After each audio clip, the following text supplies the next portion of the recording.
تنحى يا حزن واهجر فؤادا توكل بجد بعزم فصيح فإني علمت بأنك نجوى ولبس خبيث مضل قبيح تبختر ترجل بصوت وخيل فما لك في الأرض درب আলহামদুলিল্লাহ তোমাদেরকে একটা গল্প শোনাতে চাই, তোমরা শুনতে চাও?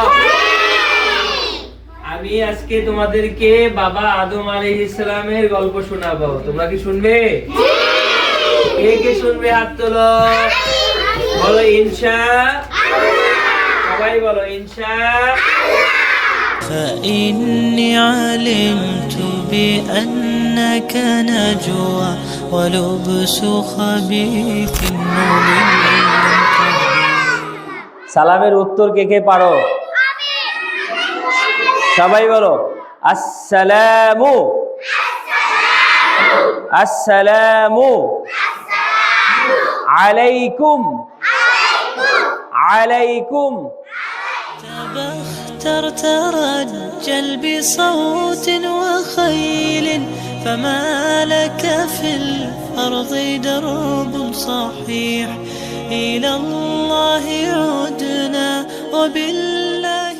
আসসালামু আলাইকুম রহমতুল্লাহ। আজকে 27শে রমজান আফটার স্কুল মাকতাবের উদ্যোগে আজকে আমাদের এই মসজিদে আফটার স্কুল মাকতাবের আমাদের প্রথম শাখা হয়েছে। এখানে ইফতার মাহফিল হচ্ছে, বাচ্চারা আসছে, ওইদিকে দেখেন এই বাচ্চারা আসছে, মাশাআল্লাহ সবাই খুব আনন্দের সঙ্গে আছে। যে রমজান পেলেও তার গোনা মাফ করতে পারলো না, সে ধ্বংস হয়ে যাক, আপনি আমিন বলুন। আজকে 27 রমজানের পরে আরো 2-1 দিন আমরা সময় পাবো। আমরা আমাদের জীবনের সমস্ত গোনাকে সামনে রেখে অনুতপ্ত হয়ে আমরা আমাদের এই গুনার জন্য তওবা ইস্তিগফার করে নিজের জীবনকে আমরা ঠিক করে ফেলবো। تنحى يا حزن واهجر فؤادا توكل بجد بعزم فصيح فإني علمت بأنك نجوى ولبس خبيث مضل قبيح تبختر ترجل بصوت وخيل فما لك